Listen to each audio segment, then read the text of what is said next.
Hədəfimiz Avropadan asılılığı azaltmaq və bu regionda Azərbaycan qazının ən önəmli alıcısı olmaqdır. Macarıstanın Xarici Əlaqələr və Ticarət İnstitutunun baş elmi işçisi Professor Vaşa Laslo bunu Today Press TV-yə danışarkən deyib. O, Macarıstanın həyata keçirdiyi xarici siyasət kursunu balanslaşdırma və diversifikasiya cəhdlərinin nümunəsi kimi təqdim edib. Ölkəsinin təkcə qərb istiqamətinə söykənməyən, daha geniş coğrafiyada strateji tərəfdaşlıqlar qurmağa çalışan çoxşaxəli bir siyasət yürütdüyünü bildirib. Macarıstan ixracının böyük hissəsinin Almaniyaya yönəlməsi bizi iqtisadi asıllıq təhlükəsi ilə üz-üzə qoyur.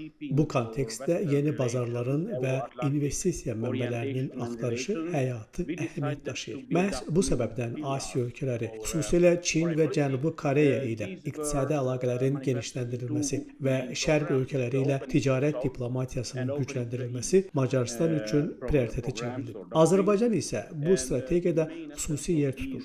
Həm enerji sahəsində, həm də turizm və diplomatik əməkdaşlıq baxımından Bakı ilə Budapeşt arasında əlaqələrin dərinləşməsi Macarıstan üçün strateji dividendlər vəd edir. Azərbaycan qazının Türkiyə axını üzərindən Macarıstana çatdırılması, eləcə də yaşıl enerjinin Gürcüstan, Qaradəniz, Rumıniya xətti ilə Avropaya ötürülməsi planı Macarıstanın enerji təhlükəsizliyi üçün böyük əhəmiyyət daşıyır.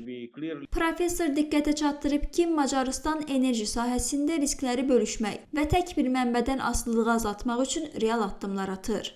Macarıstanın çoxvektorlu xarici siyasəti təkcə iqtisadi ehtiyacların deyil, həm də milli təhlükəsizliyin və dayanıqlı gələcəyin təmin olunmasına yönəlmiş rasional yanaşmadır. Azərbaycan qazı isə Avropa İttifaqının, xüsusilə də Mərkəzi Avropanın enerji təhlükəsizliyinə ciddi töhfə verir. Bundan əlavə, yaxın zamanda həyata keçirilməsi planlaşdırılan digər bir layihə var. Bu layihə ilə dənizaltı dərin sulardan keçəcək elektrik kabeli vasitəsilə Azərbaycanın yaşıl enerjisinin Gürcüstan üzərindən Qaradənizə, oradan isə Rumıniya vasitəsilə Macarıstana çatdırılması nəzərdə tutulur.